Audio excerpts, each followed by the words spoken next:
दल हमारे साथी है, जैसे कि समाजवादी पार्टी के लोग चुनकर आ रहे हैं, कम्युनिस्ट पार्टी के लोग चुनकर आ रहे हैं, शेतकरी कामगार पक्ष है वहाँ एक, उनके लोग चुनकर आएंगे, कुछ इंडिपेंडेंट आएंगे, लेकिन हमारा बहुमत जो है महाविकास आघाड़ी का वो पूरा बहुमत रहेगा। तो सब एक साथ बैठकर कल हम निर्णय लेंगे।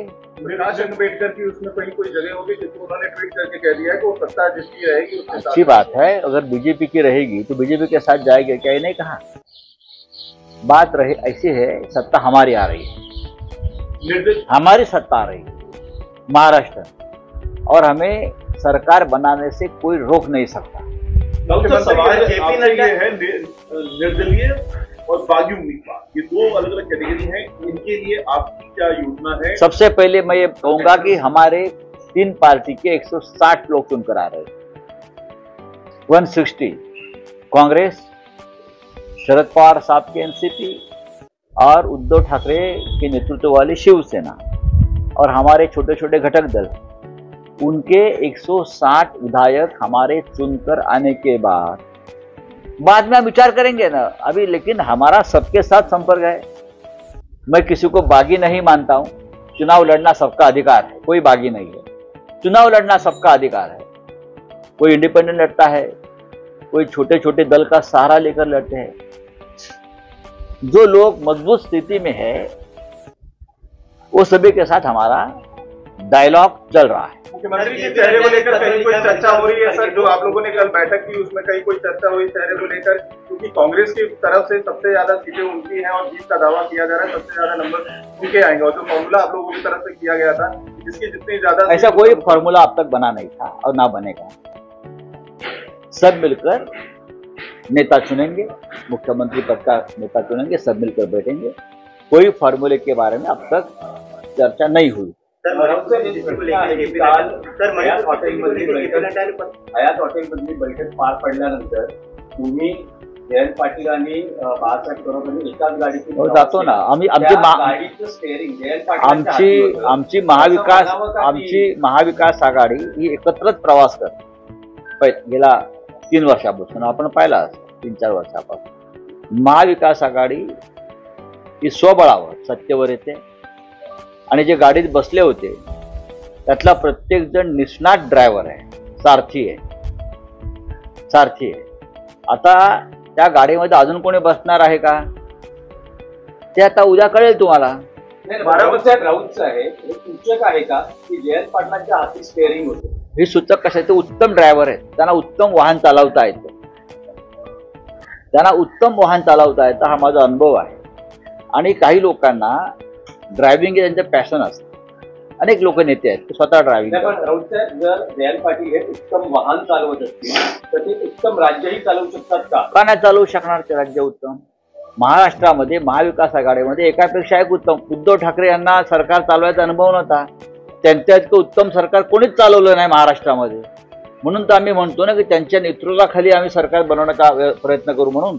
माना जाए कि आपकी तरफ से उद्धव ठाकरे के लिए जैसा ठीक है, वो आप अगर मगर की बात नव्हती, चर्चा झाली नाहीये संजय राऊत काही बोलतात असं कोण म्हणताय?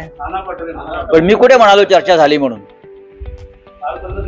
मी कोण? पण मी असं म्हणालो का चर्चा झाली मुख्यमंत्री पदावर? आम्ही म्हणालो की सरकार स्थापनेबाबत आमची चर्चा झालेली आहे, त्यांचं ते काय म्हणतात त्याच्यावर तुम्ही मला उलट तपासणी घेऊ नका, सॉरी। विषय आहे महाविकास आघाडीतला दक्षिण सोलापूर मधला जो वाद आहे तो इतका चिघळला आहे की एकमेकांची गाडी फोडणं, घरं फोडणं इथपर्यंत भाषा गेलेली आहे। त्याच्याविषयी माझ्याकडे काही माहिती नाही। दक्षिण सोलापूरची जागा ही शिवसेनेला अधिकृतपणे सुटल्यावर तिथे अधिकृत उमेदवाराचं जे आहेत महाविकास आघाडीचे त्यांचं सगळ्यांनी काम करणं अपेक्षित आहे।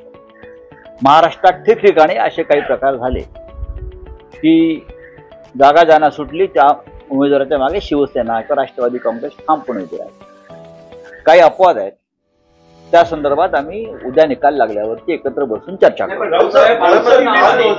सुशील कुमार शिंदे, प्रणिती शिंदे यांच्या फोटोला गोळी मारण्यापर्यंत बघा, लक्षात घ्या की हे का आणि का घडतंय हे एकदा आम्हाला तपासून पाहावं लागेल। सुशील कुमार शिंदे ज्येष्ठ नेते आहेत, त्यांच्या बाबतीत असं घडू नये, पण का घडलंय लोक का संतापले आहेत, लोक का चिडले आहेत, या संदर्भात आम्हाला माहिती घ्यावी लागेल. माझ्याकडे त्याविषयी पूर्ण माहिती नाही. 2019 में अजित पवार के आपका जब भी आपसे बात की थी तो आपका एक डायलॉग होता था, बड़ा वायरल भी हुआ था, मुख्यमंत्री शिवसेना का. ये मैं कल के बाद हम सब उम्मीद कर रहे हैं कि अगला नहीं, ये जब मैंने बात कहा था तो चुनाव के नतीजा है.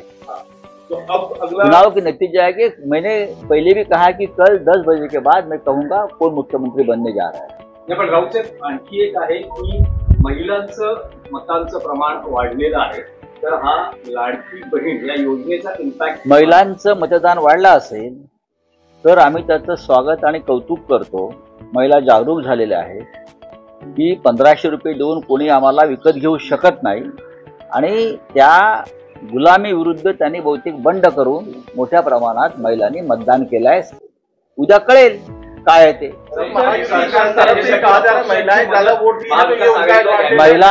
महिलाओं ने अगर ज्यादा वोटिंग किया है तो उसका स्वागत करना चाहिए. ये लोकतंत्र है, डेमोक्रेसी है, और अगर युवा मतदार महिला वोटिंग को आती है तो उनका स्वागत करना चाहिए. महाराष्ट्र में योगी जी का राज नहीं है कि जो पुलिस वाले रिवॉल्वर दिखाकर महिलाओं को वोट करने से रोकते हैं. देखा ना आपने मिरपुर में क्या हो गया. हाँ, तो महाराष्ट्र है, यहाँ महिलाओं को वोट करने का पूरा अधिकार. सरकार स्थापनेसाठी अपक्षांची मदत घ्यावी लागू शकते का? 160 जागा आम्ही जिंकतो. आकडा काय आहे? 160.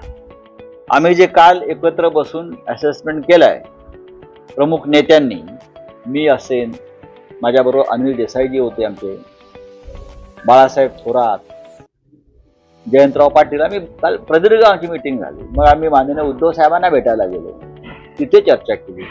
त्यानंतर जयंतराव आणि बाळासाहेब थोरात हे माननीय पवार साहेबांना भेटायला गेले, तिथे चर्चा झाली. आज मी पवार साहेबांना भेटण्याची शक्यता आहे. आमचं पक्क मत आहे आणि विश्वास आहे, आम्ही 160 जागा जिंकत आहोत.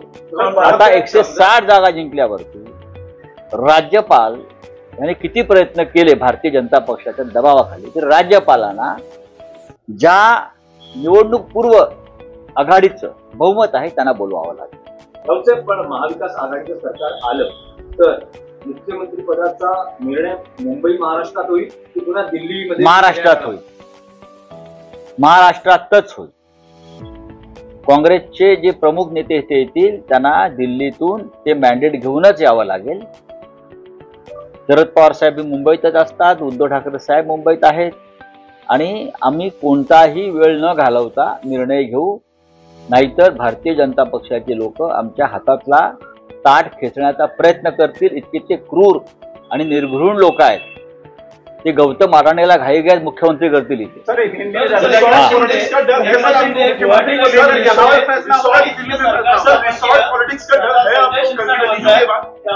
हमको किसी का डर नहीं है, हमको किसी का डर नहीं.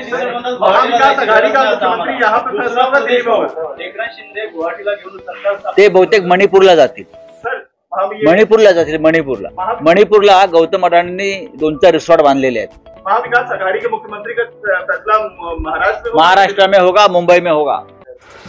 नवीन नवीन घडामोडी पाहण्यासाठी आजच आम्ही मुंबईकर 24 तासला लाईक करा, सबस्क्राईब करा आणि अपडेट रहा.